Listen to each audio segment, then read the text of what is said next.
UTL solar लावणार आणि सबसिडीही मिळवून देणार।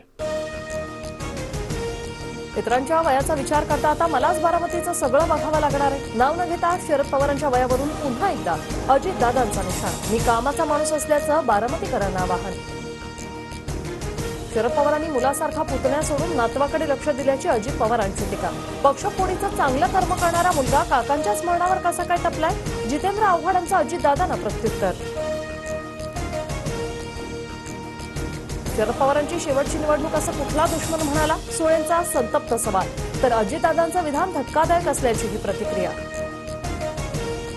काकांच्या पाठीत सुरा खुपसणारे धनंजय मुंडे हे अजित पवारांचेच भाऊ।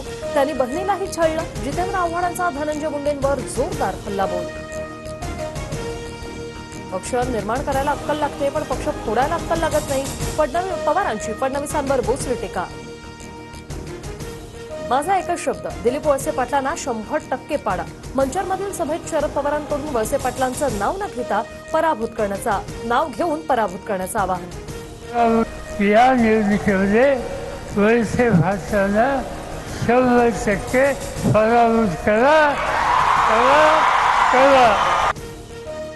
पालघरमध्ये सभेला जाताना मुख्यमंत्री शिंदेंच्या बॅगेची निवडणूक अधिकाऱ्यांकडून तपासणी। फक्त कपडे आहेत, युरिन पॉट देखील नाही। शिंदेंचा ठाकरेंना टोला। गडकरी आणि फडणवीसांच्याही बॅगेची अधिकाऱ्यांकडून तपासणी। केवळ संविधान हाती घेऊन उपयोग नाही, संवैधानिक व्यवस्थाही पाळाव्या लागतात। भाजपचं ट्विट करत विरोधकांना उत्तर।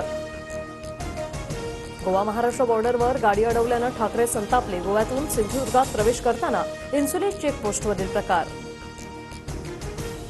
मविया सरकार पाडण्यात गौतम अदानींचाच हात, संजय राऊतांचा आरोप। 2019ला भाजपसोबत जाण्यासाठीच्या बैठकीत अमित शहा, फडणवीस, शरद पवारांसह गौतम अदानी देखील असल्याचा अजित पवारांचा गौप्यस्फोट।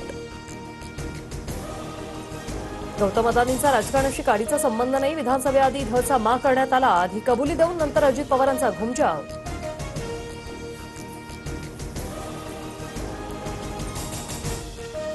मविया सरकार पाडण्यात गौतम अदानींचाच हात, संजय राऊतांचा आरोप। तर सरकार पाडण्यासाठी कोणी पैसे दिले याचा गौप्यस्फोट अजित पवारांनीच केला। उद्धव ठाकरेंचा हल्लाबोल।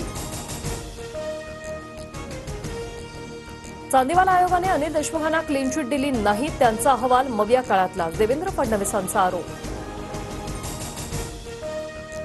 अनिल देशमुखांना केवळ गुंतवायचा डाव होता। फडणवीसांच्या आरोपांवरून जितेंद्र आव्हाडांचं प्रत्युत्तर।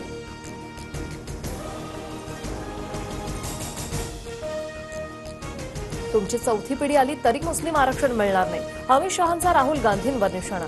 तर मोदी वक्फ बोर्डाचा कायदा बदलणारच, शहाने ठणकावलं। मैं बनिया का बेटा हूं, पूरा हिसाब लेकर आया हूं। महाविकास आघाडीवर घोटाळ्याचा आरोप करत अमित शहांचा उद्धव ठाकरे आणि शरद पवारांना इशारा। आव्हान मर्दानी द्यायचं असतं, हे आव्हान देणारे बोल घेवडे कोण? कणकवलीतील सभेतून उद्धव ठाकरे यांची राणे पिता पुत्रांवर टीका। असदुद्दीन ओवेसींना भर सभेत सोलापूर पोलिसांची नोटीस। प्रक्षोभक भाषणं टाळा, कोणत्याही समाजाच्या भावना न दुखावण्याबाबत सूचना। विधानसभा निवडणुकीत अजित पवार किंग मेकर होतील, आम्ही आमच्या अटी शर्तींवर कुठल्याही सरकारमध्ये जाणार, नवाब मलिकांचं वक्तव्य। शरद पवारांचा फोटो वापरू नका, स्वतंत्र पक्ष म्हणून निवडणूक लढा। सर्वोच्च न्यायालयाचे अजितदादांच्या राष्ट्रवादीला निर्देश। दक्षिण आफ्रिकेविरुद्ध तिसरा T20 सामना, टीम इंडियाचा 176 धावांवर 4 गडी बाद।